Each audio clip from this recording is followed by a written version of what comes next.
you have a big responsibility on your shoulders, right? Because you're saying something that is heterodox, not popular opinion, that some people are trying to use to push a much more sinister agenda.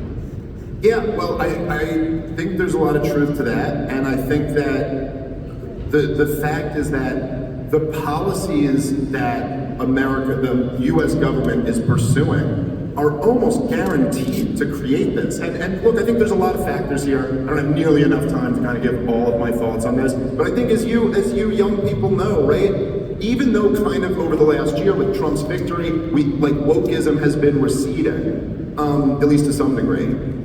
It really can't be overstated how much every institution in American life bought into racialism over the last 15 years. And it's like these young kids came up in an environment where that was just considered normal. Like, you judge people by their race and make racialist arguments. And yes, now that has also been embraced by some people on the right.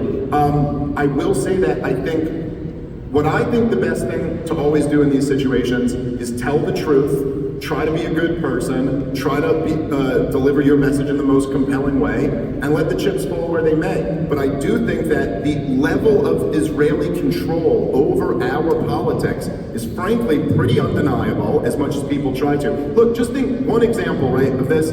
So Donald Trump, you remember at the end of the 12-day war, when Donald Trump starts pushing for a ceasefire, and then what does Israel do? They come in and start bombing regime targets, not nuclear sites. They come in and start bombing, and then Donald Trump was furious with Netanyahu. Obviously, he had his most angry moment toward Netanyahu when he said, they both don't know what the F they're doing. I kind of love that moment. Well, yeah.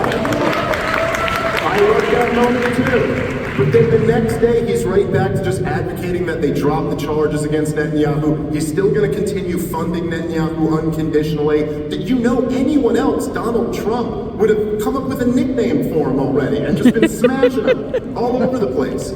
He was trying to lure America into a war that Donald Trump didn't want to get into. But then we still got it because he literally chose to get involved. It looked like that was Donald Trump's decision. Right, but it was also his decision. Really had a backup plan. Right, but it was also his decision to push for a ceasefire and to try to end the thing. And Israel agreed immediately. Well, no, they bombed the crap out of him immediately. That's why Trump was so upset.